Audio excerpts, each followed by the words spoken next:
আজকের গল্প কর্মফল।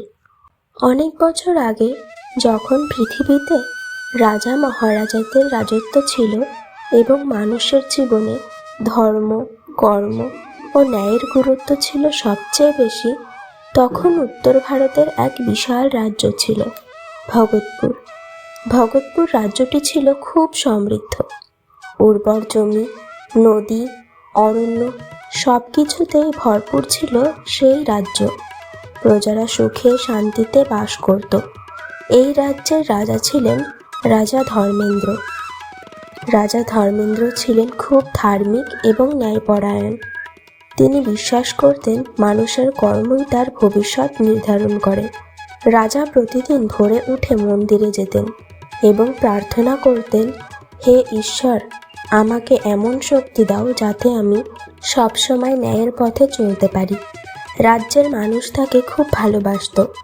কিন্তু সেই রাজ্যে আরেকজন মানুষ ছিল যার জীবন ছিল সম্পূর্ণ ভিন্ন। তার নাম ছিল রঘুনাথ। রঘুনাথ ছিল একজন ধনী ব্যবসায়ী। তার অনেক সম্পদ ছিল, বড় বাড়ি, জমি, দোকান। কিন্তু তার মনে ছিল একটাই জিনিস, লোভ। সে সবসময় ভাবত, আরও টাকা চাই, আরও ধন চাই।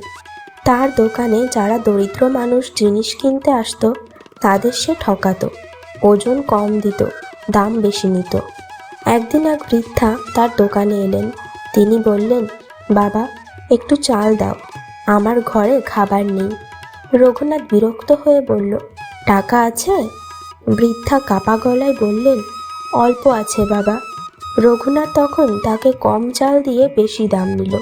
বৃদ্ধা কিছু বললেন না, শুধু আকাশের দিকে তাকিয়ে বললেন, ঈশ্বর সব দেখছেন। রঘুনাথ হেসে বলল, ঈশ্বর? তিনি কি এসে আমাকে শাস্তি দেবেন? সেই একই রাজ্যে বাস করত এক দরিদ্র কৃষক। তার নাম ছিল হরিদাস। হরিদাসের ঘর ছিল কুঁড়ে ঘর, জমি ছিল খুব সামান্য। তবু সে ছিল খুব সৎ এবং দয়ালু। একদিন বিকেলে সে মাঠ থেকে ফিরছিল। পথে সে দেখতে পেল এক অচেনা সাধু গাছের নিচে বসে আছেন। সাধুকে খুব ক্লান্ত দেখাচ্ছিল। হরিদাস বলল, মহারাজ, আপনি কি ক্ষুধার্ত? সাধু মৃদু হাসলেন। হরিদাস নিজের খাবার থেকে অর্ধেক তাকে দিয়ে দিল। সাধু বললেন, তুমি তো নিজেই গরিব, তবু আমাকে দিলে কেন? হরিদাস বলল, অতিথি হলেন ঈশ্বরের রূপ। সাধু গভীরভাবে তার দিকে তাকালেন। তার চোখে যেন এক অদ্ভুত আলো জ্বলছিল। সেই সাধু আসলে সাধারণ মানুষ ছিলেন না, তিনি ছিলেন ঈশ্বরের দূত। তিনি মানুষের কর্মফল পরীক্ষা করতে পৃথিবীতে এসেছিলেন। সাধু মনে মনে বললেন, মানুষের সত্যিকারের পরিচয় তার কর্মে। রঘুনাথের অন্যায় বাড়তে থাকে। দিন যত যাচ্ছিল, রঘুনাথ তত বেশি লোভী হয়ে উঠছিল। সে শুধু মানুষকে ঠকাতই না, অনেক দরিদ্র মানুষদের জমি জোর করে নিয়ে নিত। একদিন সে হরিদাসের ছোট জমিটিও কিনতে চাইল। হরিদাস বলল, এটাই আমার একমাত্র ভরসা। কিন্তু রঘুনাথ হুমকি দিল, যদি বিক্রি না করো, আমি তোমার সর্বনাশ করে দেব। হরিদাস খুব কষ্ট পেল। সে রাতে মন্দিরে গিয়ে প্রার্থনা করল, হে ঈশ্বর, আমি অন্যায় করিনি, তুমি বিচার করো। কয়েকদিন পরে রাজ্যে এক অদ্ভুত ঘটনা ঘটল। হঠাৎ একদিন রাতে প্রচণ্ড ঝড় উঠল। বজ্রপাত, বৃষ্টি সব মিলিয়ে ভয়ঙ্কর পরিস্থিতি। ঝড়ের পরে দেখা গেল রঘুনাথের বিশাল গুদাম ঘরে আগুন লেগে গেছে। তার অনেক ধন সম্পদ পুড়ে ছাই হয়ে গেল। সে ভীষণ রেগে গেল, চিৎকার করে বলল, এটা অন্যায়, কেন আমার সঙ্গে এমন হলো? তখন তার মনে পড়ল সেই বৃদ্ধার কথা, ঈশ্বর সব দেখছেন।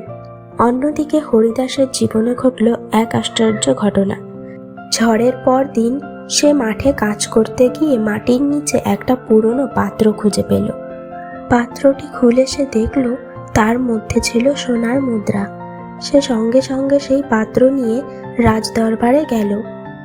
রাজা ধর্মদেব বললেন, তুমি তো চাইলে এগুলো নিজের কাছে রাখতে পারতে। হরিদাস মাথা নিচু করে বলল, এটা আমার নয় মহারাজ। রাজা খুব খুশি হলেন।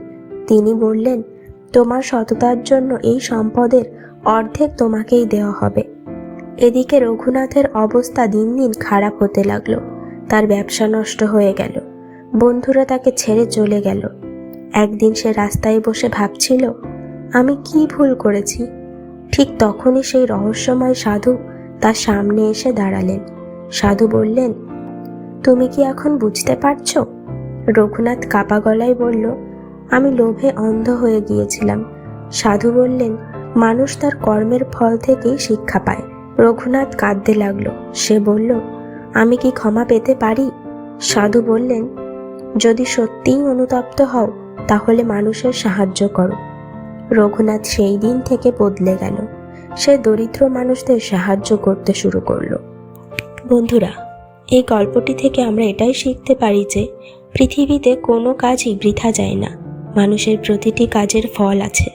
ভালো কাজ করলে ভালো ফল আসে, ঠিক তেমনি অন্যায় করলে তার শাস্তি একদিন না একদিন অবশ্যই আসে, কারণ ঈশ্বর সব দেখেন।